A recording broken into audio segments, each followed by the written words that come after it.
এই আইন তো দেশে অনেক আগে হওয়া উচিত ছিল। বিশ্বের কোনো দেশের তাদের জাতীয় গান, জাতীয় সঙ্গীতকে কেউ অপমান করার সাহস পায় না। এখানে অবশ্যই এটা কম্পালসারি করা উচিত, কারণ জাতীয় পতাকা থেকে জাতীয় সঙ্গীত, জাতীয় প্রতীককে নিয়ে এখানে অনেক হাসি মজাক করা হয়। সে অধিকার কারো নাই। রাষ্ট্র সর্বোপরি, এটা আমাদেরকে শেখাতে হবে। আর যে মানবে না তার জন্য আইনি ব্যবস্থা হবে। দেখুন, যে সরকার যে কাজ করে সফল হয়েছে সেগুলোকে আমরা এখানে প্রয়োগ করব, কারণ এখানে কোনো মডেল নেই। যে যা ইচ্ছা করতে হয় এরকম মডেল, সেটা চলা উচিত নয়। সেজন্য আইন শৃঙ্খলা প্রতিষ্ঠিত করা, প্রশাসন সুচারুরূপে চলবে, এরকম যা বিভিন্ন রাজ্যেতে হয়েছে সেটা এখানেও ব্যবহার করবো আমরা। এই সপ্তাহটা পুরো বাজেট ডিপার্টমেন্টাল বাজেট হবে। পিছিয়ে গেছে 10-12 দিন, এটা আগে হওয়া উচিত ছিল। সেই জন্য সরকার অলরেডি বাজেটেতে আমাদের মাননীয় অর্থমন্ত্রী ঘোষণা করে দিয়েছেন বিভিন্ন বিভাগকে যেভাবে বন্টন করেছেন অর্থ, এটা তো ঐতিহাসিক। এর আগে এত হয়নি। ভাতা থেকে আরম্ভ করে কর্মচারীদের বেতন বাড়ানো, সবাই খুশি আছেন। তো ডিপার্টমেন্টাল বাজেট যেটা, অনেক ডিপার্টমেন্ট যেগুলো, যেমন আমাদের পঞ্চায়েত ডিপার্টমেন্টে জিরামজির কাজ শুরু হয়েছে।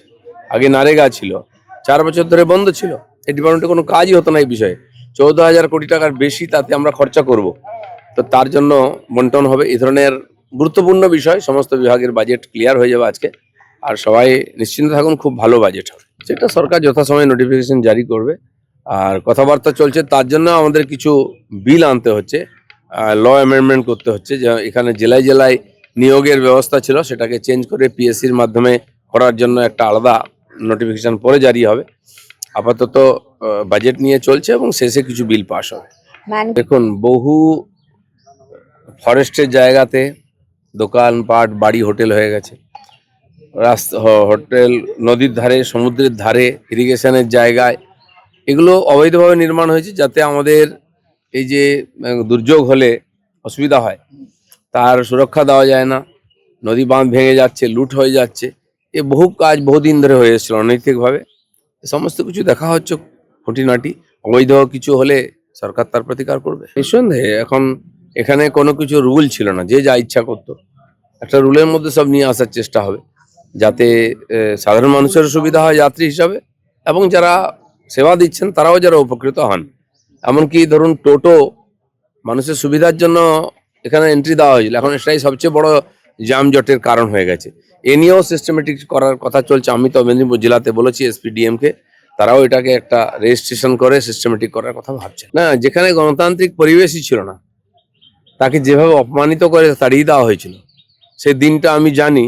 হঠাৎ দুপুরবেলা স্কুল থেকে বাচ্চারা ফিরছে, বাবা মা রাস্তায় বেরিয়েছেন, বাচ্চাদের নিয়ে বাড়ি ফিরছেন, হঠাৎ আগুন জ্বলতে আরম্ভ করলো, রাস্তায় বোম পড়তে আরম্ভ করলো, চারদিকে আগুন, দাউ দাউ করে, গাড়ি ঘোড়া বন্ধ হয়ে গেল, হাহাকার।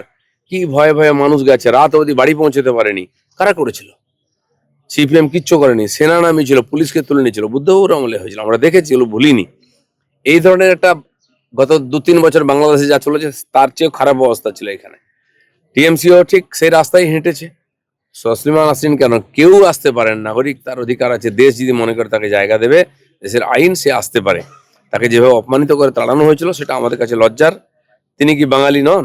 যারা বাঙালি বাঙালি বলে, তিনি আসবেন যদি আইনের পক্ষে কোনো অসুবিধা না হয়। কি আটকাতে পারে? আর যারা করেছিল তারা আজকে নিশ্চিন্ন হয়ে গেছে। বাংলাটা পুরো উগ্রপন্থীদের হাতে চলে গেছিল।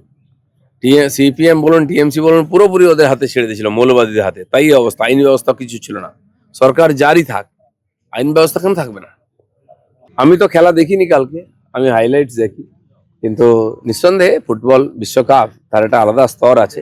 কিন্তু যেটা প্রত্যেকবারই হয়, সেই পুরোনো টিম যারা অভিজ্ঞ, অনেকবার জিতেছে, তারাই সামনে আসে, তারাই জেতে। এবারও তাই হয়েছে। অনেক নতুন টিম ফার্স্ট সেকেন্ড রাউন্ডে খুব ভালো খেলেছে, কিন্তু তারা এগোতে পারেনি। আর সবচেয়ে নতুন যুবা টিম হচ্ছে স্পেন, তাই তারা সফল হয়েছে। কিন্তু মেসির মতো পুরনো হিরোরাও খুব ভালো খেলা উপহার দিয়েছে লোককে। আমি তো আর্জেন্টিনার ফ্যানই ছিলাম, কিন্তু জানতাম জিতবে স্পেন।